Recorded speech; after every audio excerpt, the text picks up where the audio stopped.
দেখে বুঝতেই পারছো যে আমি আমার স্বাদের ভিডিও নিয়ে চলে এসেছি। আসতে একটু দেরি হলো, তো তবুও বলবো সবাইকে একটু স্কিপ না করে দেখার জন্য। হ্যালো ফ্রেন্ডস, তো আরও একটা নিউ ব্লগে তোমাদের সকলকে জানাই অনেক অনেক স্বাগত। তোমরা সকলে কেমন আছো একটু কমেন্ট বক্সে জানিও। আমাকে কিন্তু সাজানোর জন্য নেহাদি 9টা নাগাদ চলে এসেছিল, আর আমার স্বাদের অনুষ্ঠানটা ছিল 4ঠা আগস্ট। ভিডিওটা এডিটিং করতে পারিনি বলে এতদিন পোস্ট করতে পারিনি। দেখো আমার সাজ অলমোস্ট কমপ্লিট হয়ে গেছে, হেয়ারটা করছিল।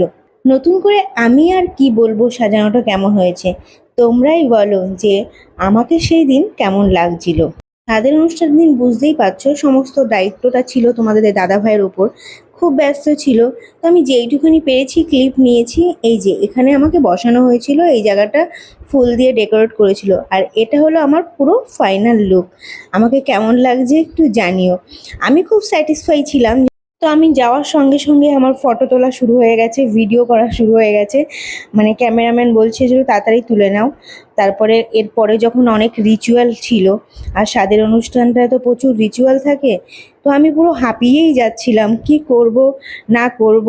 আর সকলে এক এক করে আসছিল বাড়িতে, সব রিলেটিভ টিলেটিভ। তারপরে তোমাদের দাদাভাইও কাজের ফাঁকে এসে আমাকে সময় দিয়েছে, ছবি তুলেছে। এগুলি হলো আমাদের বাড়ির সব পুচকু পাচকা, আমার ভাসুরের ছেলে মেয়ে, ওদের নিয়ে ছবি তুলছি। ওরাও কিন্তু বেশ মজা করেছে। এবার ওরা কিভাবে পোজ দেবে কি করবে বুঝতে পারছে না, তাই দাদাকে বলছে যে হলো এরম ভাবে না এরম ভাবে। আর আমি তারপর বলছি যে সবাইকে ডাকো করো। তো এরম করতে করতে ছবি তুলতে তুলতে এবার হলো আমাকে স্বাদের অনুষ্ঠান দেওয়ার জন্য সব কিছু গুছাচ্ছিল। এটা হলো দিদিভাই দাদাভাই, মানে আমার যা ভাসুর, এদিকে বৌমনির ছোট দিদিভাই, সবাই এখানেই রয়েছে। এটা আমার দাদা মা বাবা, আবার এটা জেঠিমা, সকলেই রয়েছে। আর এই দাদাও তো আমার সুন্দর সুন্দর ছবি তুলেছে, তোমরা বুঝতেই পারছো। আর এইদিকেও মামি, সকলে রয়েছে। এইটা হলো রিচুয়াল আমাদের মধ্যে। 7 মাসের স্বাদে 7খানা ফল দিতে হয়, আর এটাই গামছার মধ্যে বাঁধা থাকবে, সারা রাত থাকবে, পরের দিন সকালবেলা সেটা জলে দিয়ে আসতে হয়। এটা রিচুয়ালের মধ্যে। তারপরে এক এক করে সকলে আশীর্বাদ করছিল। এই যে স্বাদের অনুষ্ঠানটা একটা মেয়ের জীবনে কতটা স্পেশাল, সেটা একটা মেয়ে ভালো মতোই অনুভব করতে পারে। তার পাশাপাশি তার পরিবারের কাছেও কিন্তু খুব স্পেশাল। তারপরে মা চলে এসেছিল, মানে 2 মা। প্রথমে শাশুড়ি মা ছিল, তারপরে মাও আশীর্বাদ করছিল। এক এক করে সকলেই আশীর্বাদ করেছে আমাকে। কিছু কিছু ক্লিপ নিতে পারিনি, কেননা সবাই ব্যস্ত ছিল, কে ভিডিও করে দেবে বলো। আর তোমাদের দাদাভাই তো টোটালি ব্যস্ত ছিল। ওকে যখন প্রয়োজন তখন ওকে নিচ থেকে ডাকা হচ্ছে, কেননা খাওয়ার ওই দিকটা ওর টোটালি দেখতে হচ্ছে। তার জন্য যখন প্রয়োজন তখন ডাকা হচ্ছে, এসেও ওর কাজটা করে আবার চলে যাচ্ছে। তারপরে ও আশীর্বাদ করছিল। আমি আবার বলছিলাম যে ওরা উলু দিচ্ছিল না, আমি বলছি উলু দাও উলু দাও। তারপরে সকলে উলু দিচ্ছিল। তারপর আমার বড় বৌদি আমাকে আশীর্বাদ করছিল, মানে আমার পিসিমণির বড় ছেলের বৌমা। কাজের ব্যস্ততার কারণে তোমাদের দাদাভাই গিফট দিতেই ভুলে যাচ্ছিল, আর ওর বারবার ফোন আসছিল নিচের থেকে, রান্নার ওখানে খাওয়া দাওয়ার ওখানে ওকে ডাকছিল। ও তাড়াহুড়ো করে পড়িয়ে চলে গেছে। আর স্বাদের অনুষ্ঠানে তো উপোস থাকতে হয়, তো আমিও সেরকমই উপোস ছিলাম। তো এখন সব কিছু সাজিয়ে বসিয়ে দিয়েছে। এই যে আমাদের বাড়ির সব ছোট সদস্য নিয়ে বসে পড়েছি। এদিকে রিজু রয়েছে, পুচু রয়েছে, এদিকে পিকলু রয়েছে, সবাই। তো এদিকে ছবি তোলা হচ্ছিল, আর এদিকে দিদিভাইও ছবি তুলছিল। আর এটা আমার বৌদি, ছোট বৌদি। আর ওই যে বাবু, আর এখানে দিয়া রয়েছে। সবাই ওরা গল্প করছে, এখানে বড় মামি, দিদিভাইরা, মামি, দাদাভাইরা, মা, সবাই মিলে আমাদের রিলেটিভ গল্প করছে। আর ওই যে ওখানে মাম্মাম রয়েছে মামার কোলে, ছোট মামার কোলে। আর এই জেঠিমা সব কিছু বলে দিচ্ছিল যে কিভাবে কি রিচুয়াল করতে হয়, এটা থেকে এটা সেটা বুঝিয়ে দিচ্ছিল। আর এখানে তো দাদা ছবি তুলছিল। এদিকে এটা উল্টো লাগানো হয়েছিল বলে বৌদি এসে আবার ঠিকঠাক করে লাগিয়ে দিল, যে হলো এটা উল্টো হয়ে গেছে।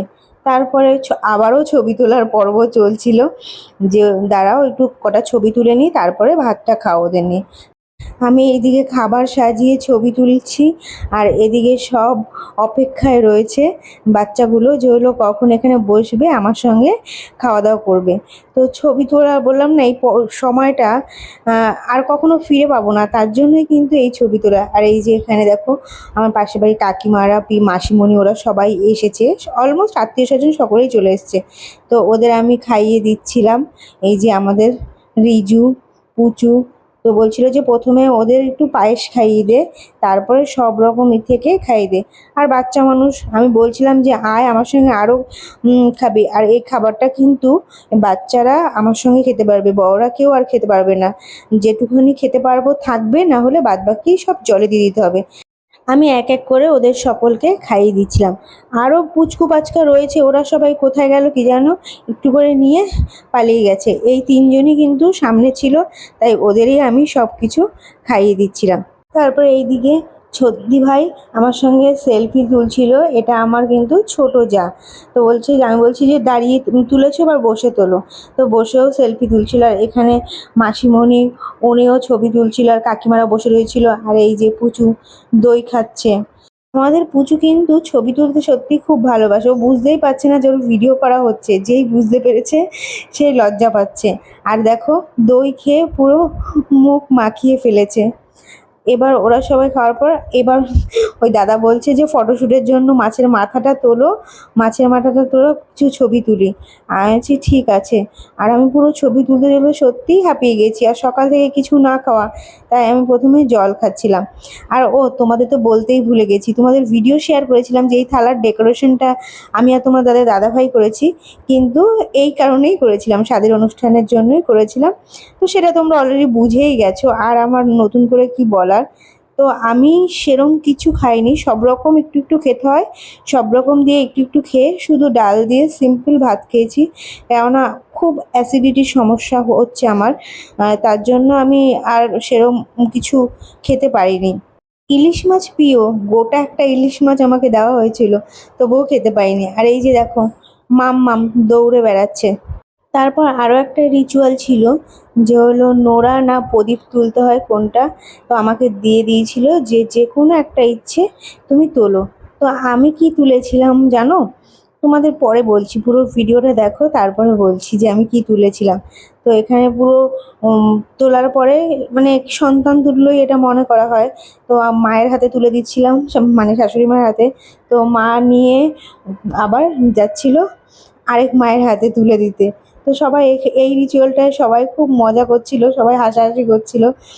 একটা খুব সুন্দর রিচুয়াল কিন্তু এটা। তো সবাইকে এক এক করে কোলে দিচ্ছিল, সবার সঙ্গেই করছিল যে না, মা বলছে যে না আমি কেন নেব, তুমি এবার নিয়ে সকলকে দাও। তারপরে আবারও চলে গেছি ফটোশ্যুটের জন্য। তো দাদা বলছে যে আরও কিছু ছবি আছে তুলে নাও, তারপরে এবার তুমি টায়ার্ড হয়ে যাবে, তারপরে তোমার চেঞ্জও করতে হবে, তাই কিছু ভিডিও ক্লিপ নিয়ে নিচ্ছিল।